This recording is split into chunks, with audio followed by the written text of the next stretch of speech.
भारतीय टीम रो टॉप 10 जन एमिति खेलाड़ी जो माने भल प्रदर्शन करथिबा सत्वे एबे भारतीय दल रे आउ सामिल नाहंती। तांको राग राजनीति किंबा इंजुरी प्रॉब्लम कारणरू भारतीय दल रु बाद कर दिया जायछि।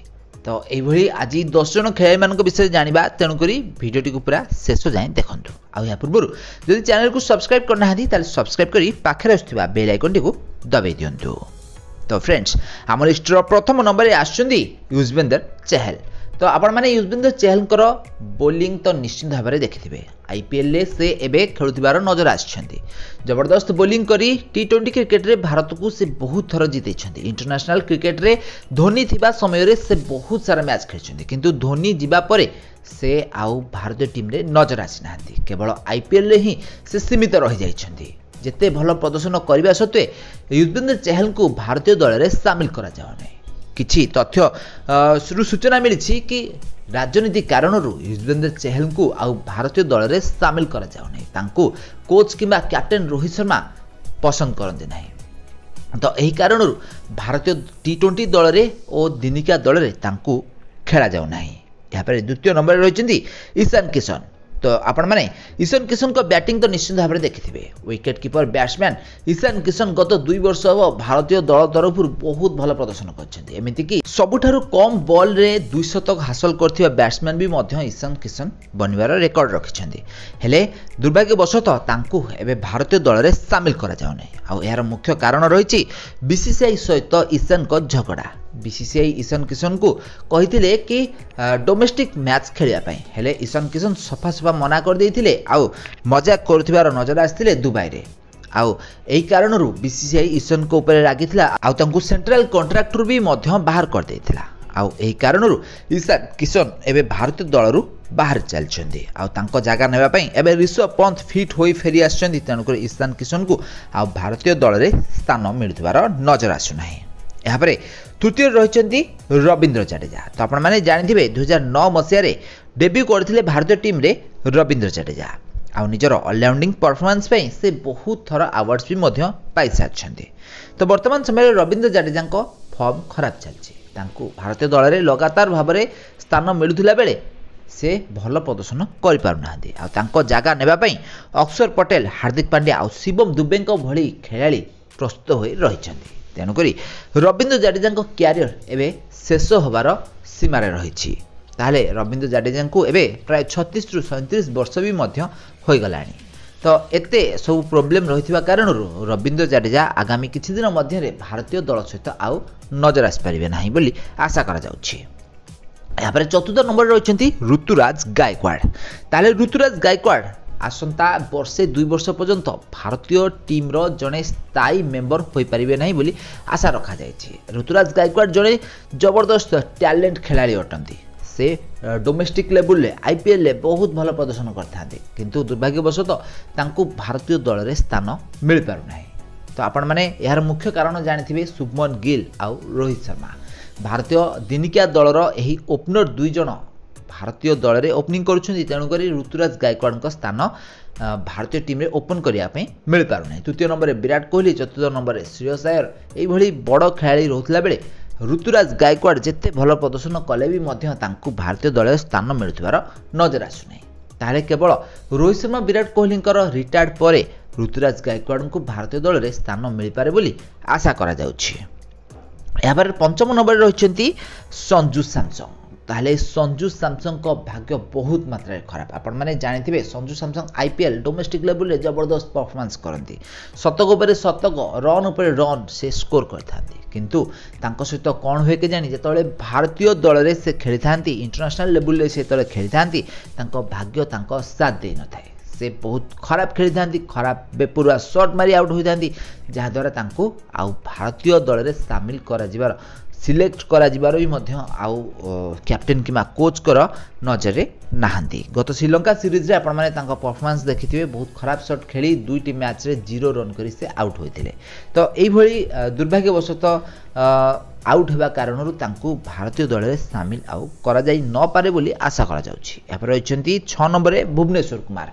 ताले भारतर स्विंग किंग भाव में नामित होते भुवनेश्वर कुमार स्विंग कारण से बहुत सारा विकेट नहीं 2012 मसीह से डेब्यू करते छोट बेलू ही से बहुत भल खेलते बापा जने पुलिस थे आउ बापा बहुत परिश्रम कर भुवनेश्वर कुमार को भारतीय दल में सामिल करते बापांकर भी बहुत बड़ा हाथ रही भुवनेश्वर कुमार बैटिंग भी बहुत भल करती बैटिंग द्वारा भी भारतीय टीम को सी जीते किंतु 2018 मसीह से जिते इंजोर्ड होते बैक इंजुरी होता आ पर स्पीड भी कमी जाता स्विंग होता सत हेले स्पीड कमी जाता तो भारत सहित खेलता गोटे मैच रे शेष ओभर रे से भारत को हरई देते राजनीति आरंभ हो जाता राजनीति कारण 2022 मसीहा पर भुवनेश्वर जिते भल कले भी डोमेस्टिक हो बा आईपीएल हो जिते भल प्रदर्शन कले भी आउ भारतीय दल में स्थान मिलुवार नजर आसुना यापर आसुँच 7 नंबर रे पृथ्वी शॉ ताले पृथ्वी शॉ जितेबाला अंडर 19 खेलुले से सचिन तेंदुलकर भली टैलेंट देखा मिलता से 1000 रन भी अधिक स्कोर करते गोटे टेस्ट मैच रे तो जहाद्वारा आगामी सचिन तेंदुलकर बोली समस्ते भाभी किंतु पृथ्वी शॉ बहुत सारा कंट्रोवर्सी फसी निज क्यारियर रु माने क्रिकेट रु फोकस हटि जाइथिला बहुत सारा कंट्रोवर्सी फसी जमीती कि डोप टेस्ट रे थरे धरा पड़े माने जो मेडिसिन खाया कथा नो से मेडिसिन खाई क्रिकेट खेली से धरा पड़े बैन भी लगी किछि दिन पर्यंत तो यही कारण से आउ निज क्रिकेट उपर फोकस कर पार नथिले आउ शेष से बर्बाद हो जाइथिले भारतीय दल में खराब प्रदर्शन आईपीएल खराब प्रदर्शन यही कारण आउ भारतीय दल स्थान मिल नाला स्थान खाई जाइथिले शुभमन गिल साथी खेलाड़ी सांगे ही खेली से आउ शुभमन गिल जबरदस्त परफॉर्मेंस कारण पृथ्वी शॉ को आउ भारतीय दल में स्थान मिल नाला एमती परिस्थिति पृथ्वी शॉ को आसी जाइछि कि आईपीएल रे तो छाड़ डोमेस्टिक लेवल रे भी दल में सामिल करा जाउ नहीं यापर 8 नंबर रही शिखर धवन ताले आपण माने शिखर धवन को तो बेस भल भाव में जानी बड़ मैच बड़ खेलाड़ी शिखर धवन तो शिखर धवन भारत पर लगातार भाव में भल प्रदर्शन कर दुर्भाग्यवशतः किसी राजनीति कारण भारतीय दल सामिल कर सहित शिखर धवन को पर्सनल लाइफ भी बहुत आफेक्ट करता क्रिकेट को आपण मैंने जानी स्त्री सहित डिवोर्स हो जाता आउ से बहुत अपसेट थे तो यहाँ भी क्रिकेट को बहुत आफेक्ट करता जहाँ कारण से आउ भारतीय दल में भल खेल सत्वे भी सामिल हो पार नथिले यहाँ पर 9 नंबर रही दीपक चाहर ताले भुवनेश्वर कुमार को परे स्विंग बॉलर भाव दीपक चाहर को आपण देखिथे दीपक चाहर टी20 रे एमती रेकर्ड रखिछन जहाको एपर्यंत केही भी भांगी नांती मात्र 7 रन दे 6 विकेट नहीं बांग्लादेश विरुद्ध गोटे टी20 मैच रे तो एते भल प्रदर्शन करने सत्वे भी दीपक चाहर को भारतीय दल में सामिल करा जाउ नहीं यार मुख्य कारण रही इंजुरी द्वितीय रही राजनीति तो यही दुईटी कारण दीपक चाहर भारतीय दल में सामिल हो पारना क्रिकेट क्यारियर शेष होगा पर्यंत आसलानी हेले से ढंगरे भारतीय दल सामिल हो पारना यहाँ पर 10 नंबर रही अजिंक्य राहाने ताले अजिंक्य राहाने को आपण माने बेस भल भाव में जानी भारत को बहुत सारा मैच जीते तो अजिंक्य राहाने को राजनीति कारण भारतीय दल में ठीक से चांस मिल नाला आउ जेबे भी चांस मिलता भाग्य खराब होता कारण से भारत को बा निजपाई एक भल इनिंग्स खेली पार नथिले जहाद्वारा से एबे भारतीय प्लेइंग लिस्ट रु बाद पड़ती तो अजिंक्य राहाणे भली टैलेंट जदि लगातार भाव में चांस पाई ताले निहाती भाव में से बहुत सारा रेकर्ड अधिकारी होता तो ये 10 जन खेलाड़ी को आम लिस्ट को आनीचु या छड़ा आहरी भी बहुत सारा खेलाड़ी माने रही जो मानू ठीक से चांस मिलूना आउ यही कारण